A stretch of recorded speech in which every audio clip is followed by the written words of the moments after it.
Questão 48 da prova do Enem 2015. Uma questão que vai falar de citologia. Vamos lá. Vamos dar uma leitura neste enunciado.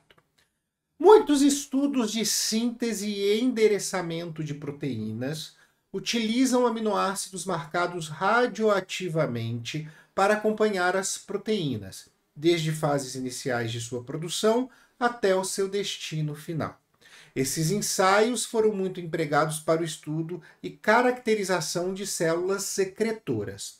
Após esses ensaios de radioatividade, qual gráfico representa a evolução temporal da produção de proteínas e sua localização em uma célula secretora?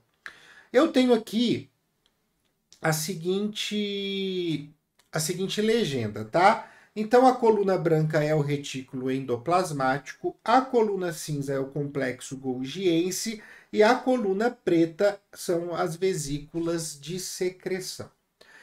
Tá? E eu tenho, obviamente, os gráficos aqui, certo? Para 5 alternativas. Não vamos precisar nem observar cada um dos gráficos. Vamos entender que gráfico a gente procura para que a gente possa encontrá-lo entre as alternativas.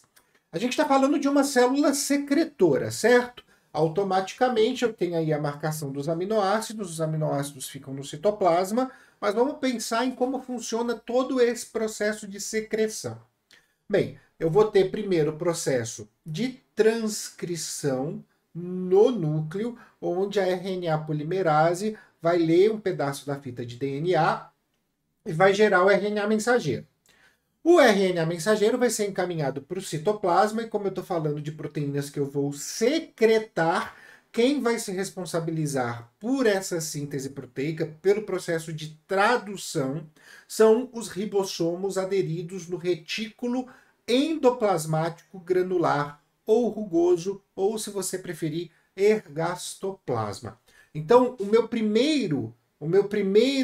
minha primeira estrutura que será bastante utilizada e vai conter esses aminoácidos marcados é o retículo endoplasmático granular, onde a síntese estará sendo realizada.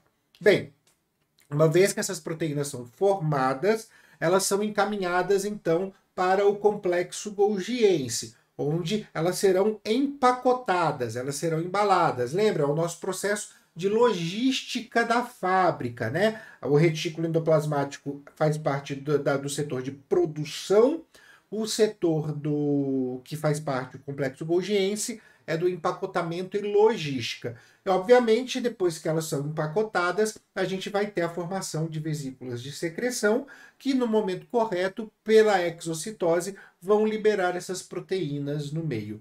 Então, dito tudo isso, feito esse processo em ordem cronológica, o que eu espero de um gráfico? Que ele tenha, no primeiro momento, a coluna do retículo endoplasmático lá em cima, num segundo momento, a coluna do retículo do complexo golgiense lá em cima, e num terceiro momento a coluna das vesículas de secreção lá em cima.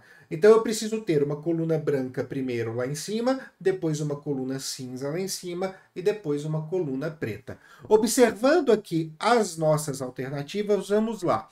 Alternativa A, eu tenho primeiro a coluna preta, depois a cinza, depois a branca, ou seja, eu tenho o processo inverso, então não é a alternativa A.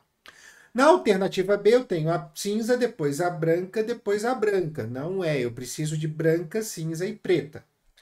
Na C, eu vou ter exatamente aquilo que eu acabei de dizer. A coluna branca do retículo endoplasmático, primeiro lá em cima, depois a do complexo golgiense, depois a das vesículas de secreção. Exatamente na ordem que a gente descreveu aqui, tá? Antes da gente marcar a C, vamos só dar uma olhadinha na D e na E. Tá? Na D eu tenho primeiro o complexo golgiense, depois as vesículas de secreção, depois o retículo endoplasmático, então não é a alternativa que eu procuro. E na E eu tenho primeiro o retículo endoplasmático, depois as vesículas de secreção, depois o retículo endoplasmático de novo, ou seja, cadê o complexo golgiense? Isso só confirma para mim que a alternativa que eu busco nesta questão é a alternativa C. Essa é a correta.